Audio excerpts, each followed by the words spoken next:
Corona महामारी में धन की समस्या एवं समाधान भाग 4 में मैं पंडित सुखदेव आप सभी लोगों का स्वागत करता हूं। जैसे कि हमने अपने पिछले वीडियो में आप लोगों को बताया था कि हमारा एक आगामी वीडियो आने वाला है जिसमें हम कर्जा और लोन से संबंधित छोटे छोटे उपाय बताएंगे।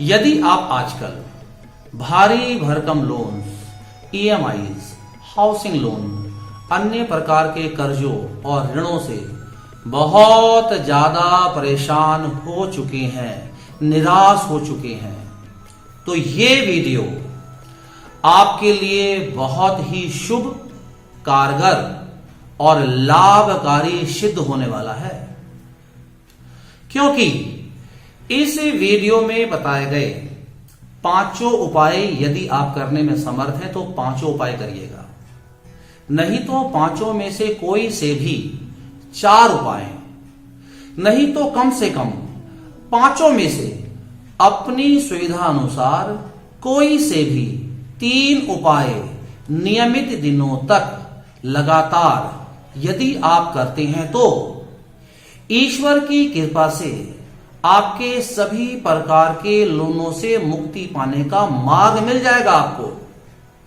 नहीं तो कम से कम आपके लोन बहुत कम हो जाएंगे।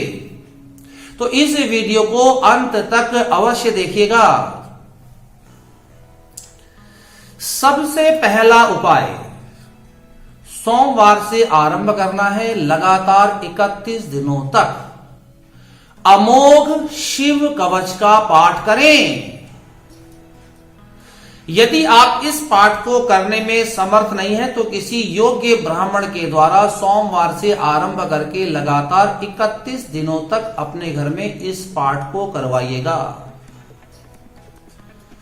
यदि इसमें भी आप समर्थ नहीं है तो इसके स्थान पर सोमवार से आरंभ करके लगातार 31 दिनों तक शिवलिंग के ऊपर 1 लोटा जल चढ़ाइएगा। कोशिश करें लोटा तांबे का हो, उसमें जल भर के थोड़ा सा गुड़ घोल लीजिएगा। जल चढ़ाते समय ओम नमः शिवाय बोलिएगा। उसके बाद अपनी लोन से संबंधित सभी समस्याओं को शिवलिंग पे जल चढ़ाते चढ़ाते बोलते रहिएगा।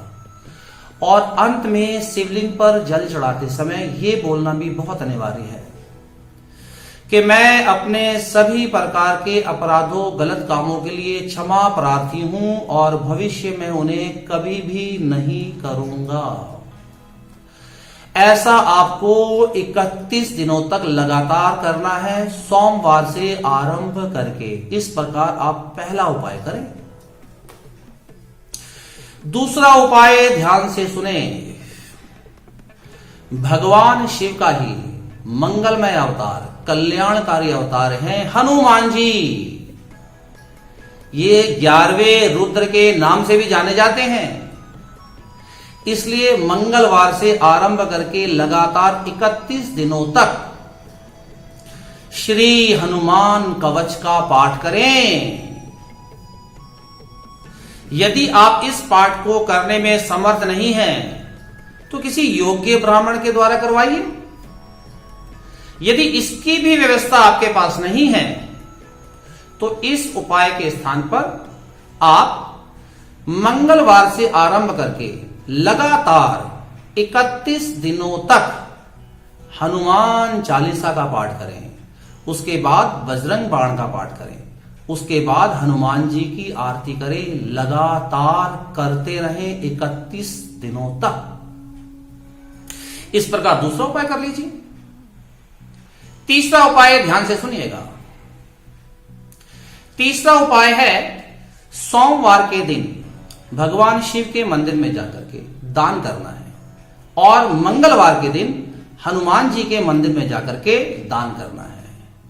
सोमवार को सफेद रंग की वस्तुएं, दूध, दही, चावल, चीनी, सफेद रंग का कोई भी सामान हो सकता है, 8 सोमवार लगातार दान करना है।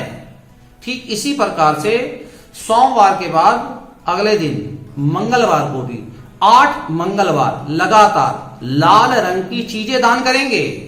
लाल रंग का फल हो सकता है, मिठाई हो सकती है, लाल रंग की कोई दाल हो सकती है, गुड़ हो सकता है, तांबे का कोई बर्तन हो सकता है। आप अपनी क्षमता अनुसार मंगलवार को हनुमान जी के मंदिर में दान करें या किसी गरीब को दें। सोमवार को सफेद रंग की वस्तुएं शंकर जी के मंदिर में जाकर के दान करें या किसी भी गरीब को अपने हाथ से दे। दान की बहुत ज्यादा महिमा हमारे शास्त्रों में बताई गई है, ध्यान से सुने। ऐसा मान लीजिए एक किसान एक बोरी अनाज बीज के रूप में अपने खेत में उसका छिड़काव करके आता है, छोड़ करके आ जाता है, दान करके आ जाता है। क्या उसे 2-4 महीने के बाद में केवल 1 बोरी अनाज मिलेगा? नहीं, 1 बोरी अनाज के स्थान पर उसे 1000 बोरी मिलने की संभावना होती है। यह है दान की महिमा। इसलिए अपने आप को आप दान से जोड़िए, बहुत लाभ होने वाला है इससे आपको। उपाय नंबर 4, ध्यान से सुनेंगे। सुंदर कांड का पाठ करें। परिवार के सभी सदस्य व्यक्ति मिलकर के करें, नहीं तो कोई भी एक व्यक्ति अवश्य करे। लगातार 8 मंगलवार लगातार और 8 शनिवार लगातार सुंदरकांड का पाठ करें घर में, शुभ रहेगा। ये करिए, आप इसे आरंभ करें। उपाय नंबर 5 और आखिरी उपाय है, बहुत ध्यान से सुने इसे। स्कंद पुराण में मंगल ग्रह से संबंधित एक ऋण मोचक स्तोत्रम है। इसका पाठ मंगलवार से आरंभ करवाएं अपने घर में लगातार 31 दिनों तक। यदि आप ऋण मोचक स्तोत्रम का पाठ नहीं करवा सकते, नहीं कर सकते, कोई योग्य ब्राह्मण की व्यवस्था भी नहीं है आपके पास में, तो इसके लिए छोटा सा मंत्र है। अब उस मंत्र का पाठ करें अपने आप घर में। आप अपना आसन दक्षिण दिशा की तरफ लगाइए, एक घी का दीपक जला लीजिए। हो सके इस मंत्र को 12 बजे से पहले कर लीजिएगा। एक माला तो कम से कम करनी होती है, यदि आपके पास समय है तो आप इसे ज्यादा भी कर सकते हैं। मंत्र ध्यान से सुने। ओम क्रां क्रीं क्रों सः भौमाय नमः। जितने भी आपको कवच और स्तोत्र बताए हैं, ये राम बाण का काम करते हैं। यदि आप खुद समर्थ नहीं हैं ये कवच और स्तोत्र करने में, तो योग्य ब्राह्मण के द्वारा करा लीजिए।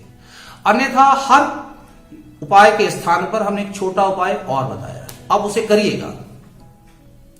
यदि आप 5 उपाय करने में समर्थ हैं तो 5 करें, अन्यथा कम से कम इनमें से कोई से भी अपनी सुविधा अनुसार 3 उपाय तो नियमित अवधि तक करने ही हैं।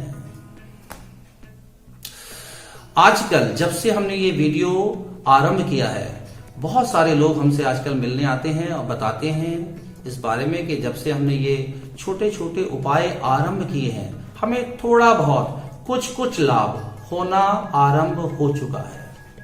तो मैंने बताया करता हूं कि नियमित अवधि के बाद भी इन उपायों को आप बंद मत करिएगा, चलने दीजिएगा, करते रहिएगा। यदि आप भी इन उपायों को कर रहे हैं और आपको भी कुछ थोड़ा लाभ होना आरंभ हो चुका है, या आपको लाभ की छोटी सी किरण उम्मीद दिखाई दे रही है, तो आप भी इन उपायों को लगातार करते रहिएगा जब तक आपकी धन को लेकर के सभी समस्याओं का समाधान ना हो जाए। और हाँ, उपायों मंत्रों के साथ साथ जो भावना बताई गई है उसका भी जीवन में प्रयोग करिएगा। यदि आपको हमारा ये वीडियो अच्छा लगा तो इसे सभी लोगों को, इस वीडियो को, इस सीरीज के बारे में, इन उपायों के बारे में सब लोगों को आप बताइए। कोरोना काल के इस कठिन समय में लोग धन को लेकर के बहुत ही कष्ट में जीवन बिता रहे हैं, भय में जीवन बिता रहे हैं। ना जाने ईश्वर किसके ऊपर कैसे कृपा कर दे इन उपायों के माध्यम से। और हां, हमारा एक अगला वीडियो आने वाला है। कोरोना जैसी महामारी से बचने के लिए सभी उपायों के साथ साथ हम ईश्वर से किस प्रकार प्रार्थना करें और क्या प्रार्थना करें कि हम कोरोना जैसे वायरस से, बीमारी से बच सकें, तो हमारा आगामी आने वाला वीडियो बिल्कुल भी देखना ना भूले। धन्यवाद।